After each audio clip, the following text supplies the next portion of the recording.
We'll do it all, everything on our own.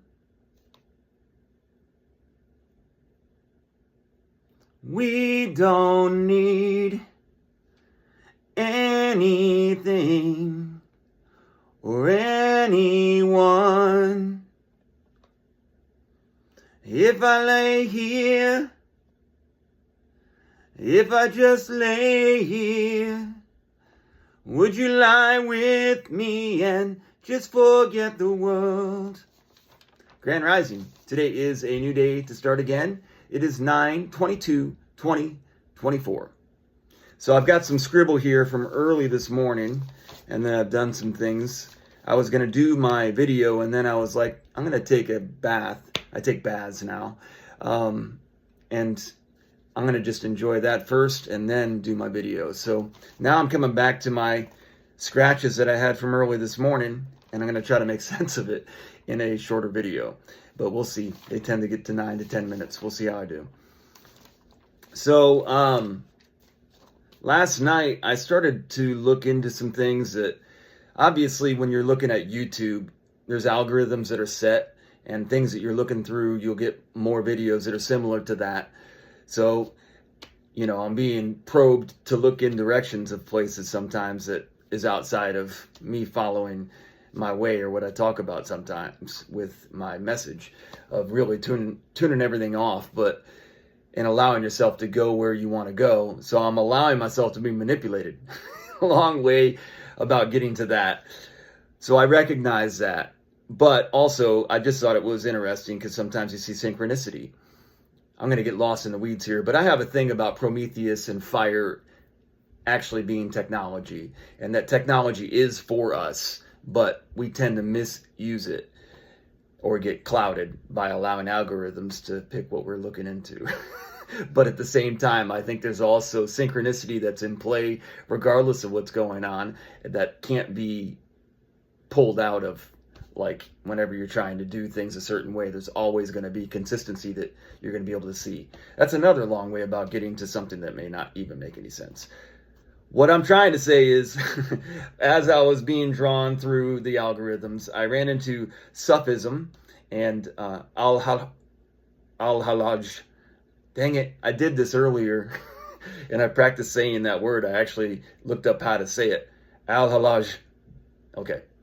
Al-Halaj. Al-Halaj.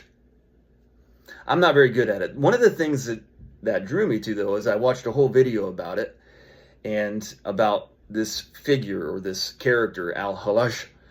And just like every other figure that we have, he was from like 900 AD according to the narrative, but really we don't have any like documentation from that time. What we have is interpretations and stories of people that also look through things that were lineage that we can't really find true documentation on. Basically interpretations of stories that were written much later and then after the printing press actually, and put into like a printed form that became the lexicon or I don't know what the proper terminology is, but basically the story, the idea of it's the format basically for it.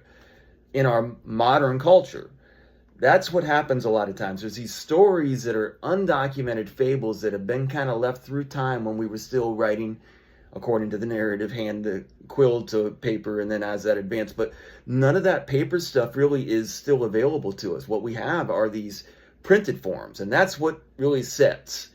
And that's all very structured stories based on someone's interpretations that aren't verifiable. So it could be something with malintent. So you have to understand that lens, that even though things are structured in a certain way, if you don't have verification, you have a second, third, fourth, fifth hand story of something trying to explain things that happened before time was even really a structure in the way that it is now with the calendar. It's so important for me to try to bring it back to that as I'm talking about what I'm finding. But in Sufism, al-Halaj, in a lot of these Russian dialectics and Middle Eastern dialectics, what I find so interesting is, from the ability that I've had to look into them, they are still finding the same themes. That Mystic Martyr of Sufism is a video that I had found. And I have a lot of resonance to this Tower of Babel idea. And I find it very interesting that the language that I speak and understand, and the way that I've been brought up, as I hear these other languages, it's unsettling, I guess is the best way to say it. I wanted to say offensive, but that's because of, I think, the cultural thing to it. It's not offensive. It's the way people speak in a whole other place that they communicate all the time. That's the way they do it. And so, but it's unsettling to hear, because I think part of it is because we never use those harsher sounds. But maybe we should be. I don't know. And maybe they're not supposed to be harsh. But I guess my point is, I've pushed away from looking into a lot of those other cultures because of the way that the language sounds to me, and wanting to get pure verification of it as opposed to getting a lens of the English tone. So I think moving forward, I want to try to push myself into learning how to say some of these words so that maybe it's not as offensive to me.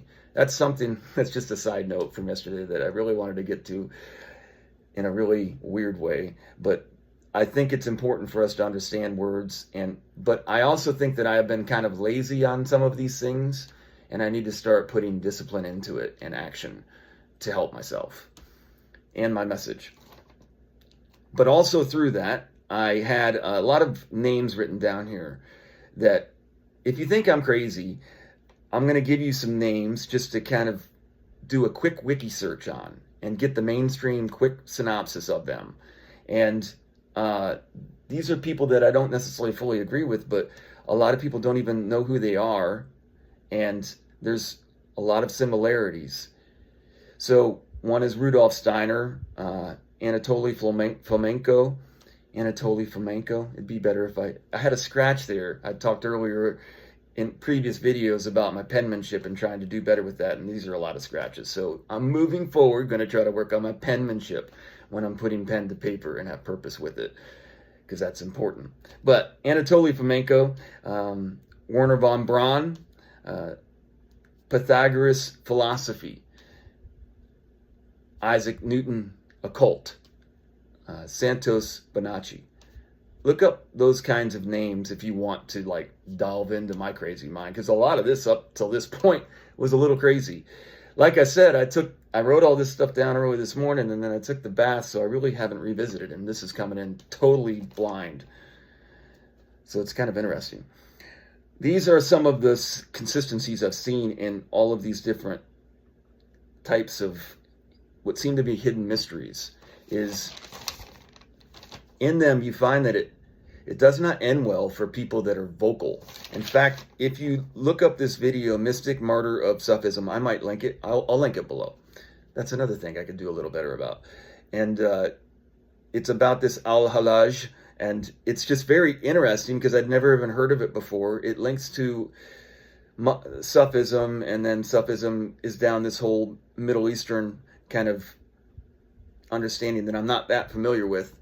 And so I'm trying to get more into that. And what I found from that, though, is the similarities of that story to everything that I've been really resonating with. And in it, it talks about how it has a core component of love at the center. And love seems to be at the center of all these ancient teachings. And that's what I think I just keep coming back to.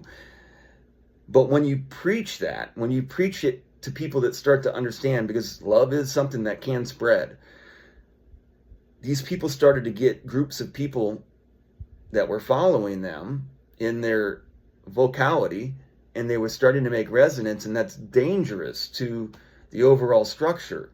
So According to the narratives, the lexicon, the idea of what we have, I wish I had that term for what it is whenever it's like your cultural plate that you live in, basically. And, but where we are, the story always seems to be that if you stand up for what is supposed to be in the history of all of our ancient teachings, you die.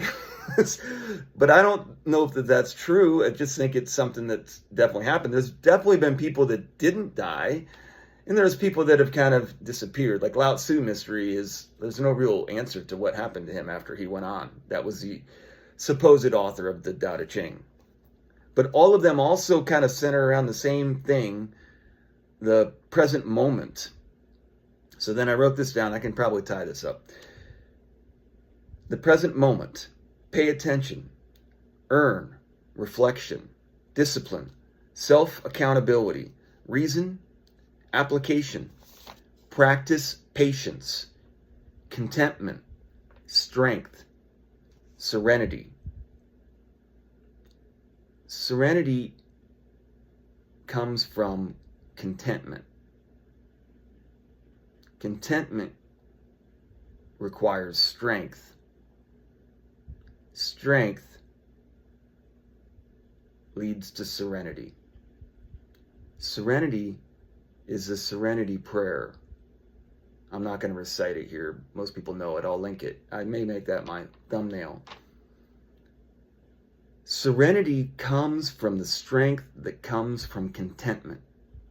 And contentment comes from following the way, practicing patience, discipline, self-accountability. So most people find these subjects boring, stoic, Tao. Impulses are powerful. Devotion into each moment. What are you called to do? Be your 8-year-old self. That always seems to be a consistent theme. Stay gold, pony boy. Enjoy life. Be present. Invest, adapt, change, evolve, adjust, self-govern. There is no time or money in the end or the beginning. Invest in each moment that you spend. Do good. Be good. Way too long.